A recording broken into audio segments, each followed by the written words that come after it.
on TMZ. Okay, there is code in the Sydney Sweeney engagement mystery, and the code is 90210. You know what the O is? Over. Oh, God. Oh, my God. So we have been told that Sydney Sweeney has been staying at the Beverly Hills Hotel without her fiancé. Sydney Sweeney, if so, is going to cause chaos on the dating market. Every guy in a relationship right now is depressed. That was beforehand. Yeah. The judge in Wendy Williams' guardian case is really pissed off because Wendy cannot stop talking to the media. Why is it harmful to be able to say, I feel like I want more freedom? Wendy's making it look like she's in Arkham prison. Well, she kind of is. How'd you feel in COVID, locked in the house all the time? Oh, it was great. I loved it. So nice. Harvey, wrong audience. Take me back. I love being in the house. Mauricio Umansky at the Chateau Marmont with 2 mystery women. It might be a business dinner. It starts as a business dinner and ends as a, you know. Chateau Marmont is a hotel too. Chateau Marmont has a restaurant. I know, but it also conveniently has a hotel. It's so convenient. Kristen Cavallari, gotta ask if you have to spend the rest of your life with one of your exes, who would it be? Mark, because I can have really good sex for the rest of my life. Isn't it kind of a dig on Mark because she's saying the only good thing about him is good sex? No guy is upset about that. I'll take it, yeah. Have you ever been called good sex? I've never been anyone's best. Well, you'd have to poll 2 people.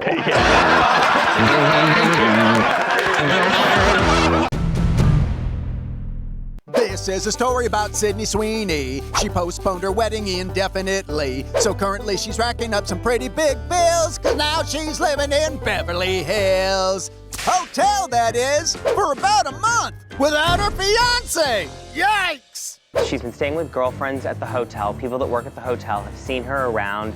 She's got a bodyguard with her. In fact, we're told she had checked into the hotel before we broke the story that they postponed the wedding. Okay, so if you move into a hotel without your fiance and then call off the wedding, that pretty much means... Dude, they're donezo. Dunzo. Well, there's also more code in this. What do you mean? Well, in Los Angeles, when people break up, there are 2 hotels that the person who doesn't have the house goes to when they break up.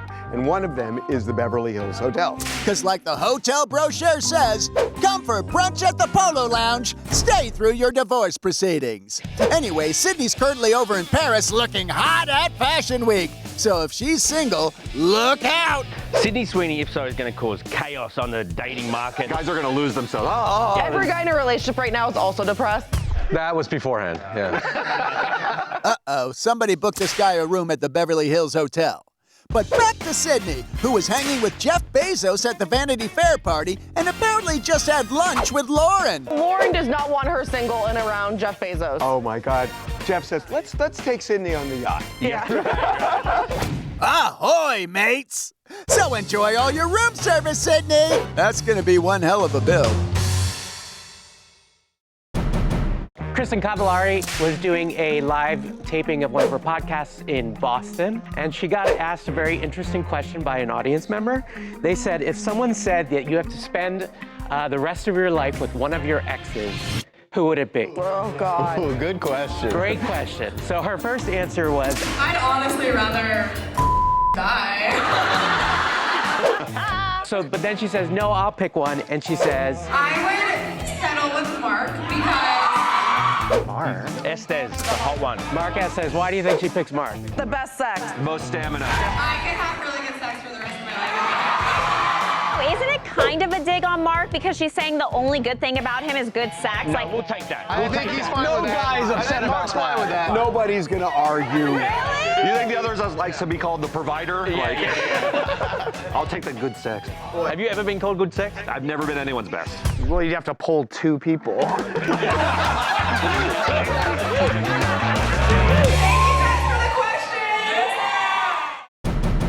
The woman who sued Jay-Z for allegedly raping her when she was 13 has dropped her case, and Jay is aggressively countersuing.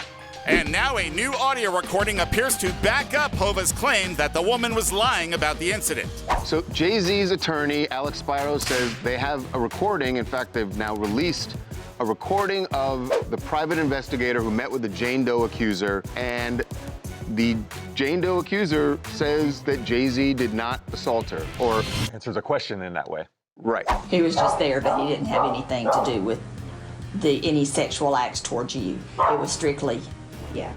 But there's a problem. And then they bring up Tony Busby, Her lawyer. Jane Doe's lawyer, right. And Busby has a tape as well. Yes, and on Tony Busby's recording, Jane Doe basically denies what she said on the previous recording. They say that they have you on tape denying that Jay-Z assaulted you. Is that true? No. I don't. I've never said that. How do you make any sense of it? I mean, she said yes to them, no to them. Jane Doe was also heard on the first tape saying that Tony Busby This is one that kind of pushed me towards going forward with him. With Jay-Z. Busby did? Yeah. And then when she talked to Tony Busby, she said, I never said that.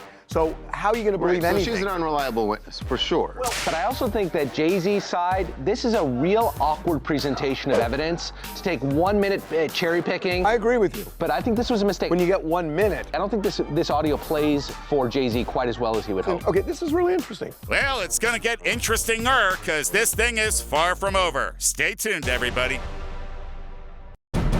How do you feel about LeBron's beef with Stephen A. Smith? Dwyane Wade says he would have reacted the exact same way that LeBron James did when he confronted Stephen A. Smith on the basketball court. I love both guys. I had a conversation with Stephen A. about it, and I told him I was Brown. I'd have walked up on him the same way. What? Dwyane also has a kid who's dealt with media scrutiny, too. Does LeBron look better or worse for confronting? Way worse. Way worse. He looks like a better dad, though. No, he doesn't. He got his son a job, and now he's trying You to... think Bronny getting a job in the NBA has been good for him? Oh, yeah. It's been great for him. This has been a miserable experience for him. Bronny is celebrated in every arena he goes to. No, they chant for him to make fun of him. He is a huge fan favorite among Laker fans. Bronny is a kid of the social media age. If you go on social media, he is trash. You are crazy. That's not true. My algo feeds me nothing but super cuts of Bronny being made fun of. Because you're a Knicks fan. Charlie, he's lying about everything. I am not lying, and you're gonna look stupid. There is gonna be you're gonna have to calm down, slow and low. Okay, slow and low. Drew, that's what you got. You typed in hate videos from Bronny. Thank you so much for your time. As Wendy Williams fights for her freedom while trapped inside an assisted living facility, the judge just ordered her to stop talking, or else. What is going on with the judge speaking to me in that such a way? Guess that didn't work, because that's Wendy on TMZ Live right after the judge issued a warning. Threatening to send her to potentially a more restrictive housing arrangement of some kind. That's San Quentin. Yeah. We're privy to an email that the judge sent that says, tell your client that she should refrain from trying to poison the jury pool. As in the people who will decide her fate when Wendy's fight for freedom goes to trial. And she indicates it's all because Wendy cannot stop talking to the media. Wendy's response? And thank goodness I can speak. The judge is saying she wants the Guardian to put her in a more restrictive facility that will tolerate Wendy's behavior. Like she's some incorrigible child for talking to the media and defending herself. Is Wendy violating the order? Yes. Is my opinion, should she be? Absolutely. If we didn't do this documentary and if Wendy wasn't talking, Wendy would just be in that facility, locked up, nobody would know. As for the Guardian, we got a letter from the Guardian's lawyer saying we got permission from the judge to tell all the media that they're getting things wrong and she can come and go as she please. No, she can't. They're lying. That's a lie. Why is it so bad for Wendy to talk? It's not bad. Then why is the judge doing it? Because Wendy's making it look like she's in Arkham prison, like with her hand against... So what? How'd you feel in COVID, locked in the house all the time? That was great. It was so nice. Take me back. Hey, you can all work from home again anytime you want. Minus the work. So keep fighting, Wendy. I have to get out of Guardian, and I have to do it immediately. She got thin, but she wanna get thick again. Ice Spice is back to being thick again. She posted a video of her twerking in front of the Eiffel Tower, and everyone's saying she's back. Yeah, so she lost a lot of weight. She's gained it back. Remember there were complaints when she lost all that weight last year, and now she's Women can't win, I swear. I know, we can't win ever. Oh, she can win. This is a win. Welcome back, Ice Spice. So what are you suggesting? That she lost a lot of weight and looked at herself and said, not for me, and then said, I'm going back? Just speaking for all the guys, we want thick. No, we want tone. Yes, we want toned. That is true. Not too toned. No, fully toned. Jason likes them washboard abs, dude. He wants 0% body fat. And boyish hips. He's gateway. Yeah, I know. You are in the gateway. I've said it before. It might be gateway, but I don't want the donger. I want everything but the donger. It's okay. Everything but the donger. Oh my God. What a quote. All that means is you're just the right donger away, dude. It's so true. Coming up.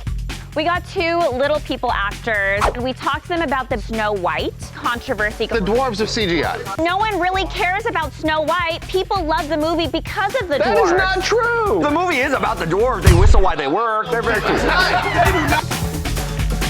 Coming up. Mauricio Umansky mustn't be too interested in getting back with Carl Richards because we have a picture of him with not one, but two brunette women. Be right back.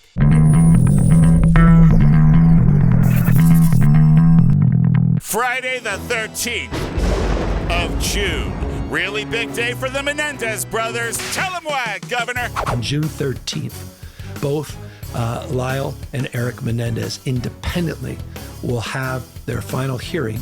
A report then will be submitted to me. They were going to sit in front of the parole board on June 13th and tell their story about why they should get out. Game over. And what the hell was the DA doing at this news conference? Well, it was a long press conference about possibly resentencing the Menendez boys, and Hochman's position boiled down to, screw them, they're staying put. They're getting out. Gavin Newsom is torpedoing what the DA did this week. It was all irrelevant because it's already before the parole board. Now Gavin Newsom has just doubled down and said, bring the boys. The parole board does a risk assessment, gives a recommendation to the Gov, and then the Gov can grant clemency. But hang on. We will submit that report to the judge for the resentencing. It doesn't make sense because if the judge resentencing them, you know what happens then? It goes to the parole board, but the parole board's already got it now. So the judge is completely irrelevant in this case. But Gavin Newsom doesn't want to make this decision. If he didn't want to make the decision, he wouldn't send it to the parole board. He wants to make the decision, but he wants cover. Yeah. Gavin Newsom said at the beginning of this, I'm going to wait for the judge to make the decision and resend it. He changed his mind after Hochman's presentation because he saw the winds turning, so he grabbed it. That's called balls. Yeah. This is the cleanest political way for him to do this. So well played, Governor, or shall we say Mr. Future President. We'll see you in June, boys. What's a few more months, huh? Mauricio Umansky mustn't be too interested in getting back with Carl Richards because we have a picture of him at the Chateau Marmont with not one, but two mystery brunette women. Looks like a business meeting. Yeah, that makes me think it's like not romantic. We don't know what the women's intentions are. He wants to sleep with them. How do you know that? Because they're beautiful. And it might be a business dinner. At the Chateau Marmont, you could have so many business meetings at so many other there places. are a lot of people who go to the Chateau Marmont for lunch and dinner and whatnot. With two women? Yeah. He runs a real estate agency. It could be two real. You are misreading Mauricio. You don't understand him. He wants to sleep with every attractive woman. He may want to sleep with them, but if it's still a business dinner. Chateau Marmont is a hotel too. Chateau Marmont has a restaurant. I know, but it also conveniently has a hotel. So convenient. That's 7 roles right there. Yeah. 7 little people that could have filled those roles. That's actress Allie Chapman and actor Matt McCarthy, who are pissed at Disney for their new film Snow White, which chose to CGI the dwarves instead of hiring actual little people. Is this a woke type thing? Do dwarves whistle while they work? Of course it is! So here's what happened. When the film was first announced, Peter Dinklage said it was backwards to depict little people living in a cave together. Then pictures were revealed which showed full-size people as the dwarves. Disney said they were stand-ins, but the dwarfism community got pissed. So Disney decided to just CGI the characters, call them magical creatures, and remove the 7 dwarves from the title altogether. Taking the little people out of the job, to me, is an outrage. And Matt agrees. Yeah, I could have been dude, Dopey the Dwarf on that show. Yeah, dude, I'm a kick-ass character. Yeah, totally. Didn't know Dopey was a surfer from Malibu, but the question is all this woke or anti-woke? It's gonna be super duper woke. This movie is anti-woke. A woke movie would insist upon casting little people in these roles. I'm sorry, guys. This is exhausting. And we haven't even touched on how the new version is more feminist, or how people were pissed that a Latina was cast as Snow White, or how Rachel Zegler's pro-Palestine and Gal Gadot is pro-Israel. Could this film have any more controversy? Names are also unwoke. Dopey's Dopey's it's a slur. Okay, think we're done here. So, thanks, Matt and Amy. Hope you get work soon. We're trying to get an Oscar too. What's up? Trying alcohol alternatives for the people. Bethenny Frankel may have overdosed on THC. What? So there are these new alcohol alternatives. There's this one bottle that she's trying and it's infused with THC. She posted a bunch of videos of the whole experience. It's like a full time lapse. One glass, we're gonna see how he feels. She comes back and she's high. It's wonderful. It made me deeply, deeply relaxed. She ends up having a full glass, which she has no idea. Wait a minute, a full glass of THC? She thought it was like a cocktail ready to drink, and it's like infused. A serving is 1.5 ounces, and so I had like 4 servings of the, what the hell was I gonna say? This is just making me even more curious about ayahuasca. By the way, we are getting close to you having to pay up on that Aaron Rodgers bet. What did we bet? That you were gonna do ayahuasca with Aaron Rodgers before this summer. I didn't bet that. Yeah, you did. By this summer. $1,000 per yes, employee. Yes, you did. Can you imagine being like sitting in a teepee and looking up and seeing you? Like when I'm tripping on ayahuasca. The horns grow out of his head, and you're just like, whoa, whoa, whoa. I was calling him the devil. Lovely. Coming up. So Sarah Blakely, founder of Spanx. So she has 3 sons and obviously her husband, and she says one of the drawbacks is they draw penises on things. Hey guys, is that a thing? Oh, is that a thing to draw penises? I don't know what you guys are talking about. This is for all you boy moms out there. These guys. Every time we pass our car, They draw a penis. they draw a penis on it. So Sarah Blakely, founder of Spanx. So she has 3 sons and obviously her husband, and she says one of the drawbacks is they draw penises on things. Specifically dirty cars. She said what life is like living with 4 boys. 3 of them draw penises on every dirty car they see, and the other one doesn't know how old he is. Can I, hey guys, is that a thing? Is that a thing to draw penises? I don't know what you guys are talking about. I don't know the exact age, but at some point you just become obsessed with drawing penises. I think it's because it's easy to draw and it's just funny. You never had one drawn on your face when you fell asleep? That happens. At what age does that stop, Jesse? 51. Coming up. I got the heartthrob from Love on the Spectrum. I asked any dating advice for any bachelors out there. Understands what a woman fancies as much as your own fancies. No guy in LA is taking that advice.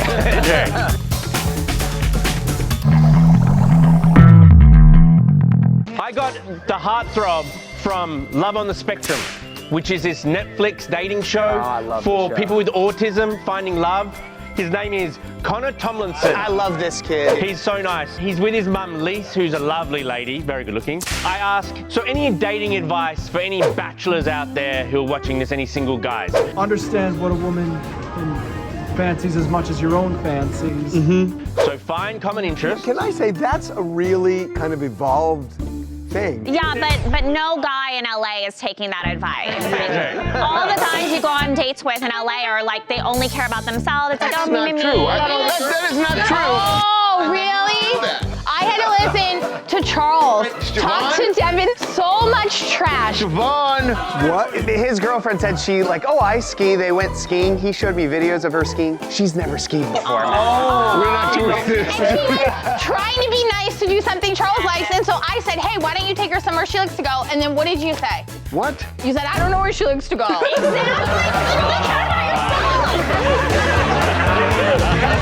Cheers, bye. Nice meeting you.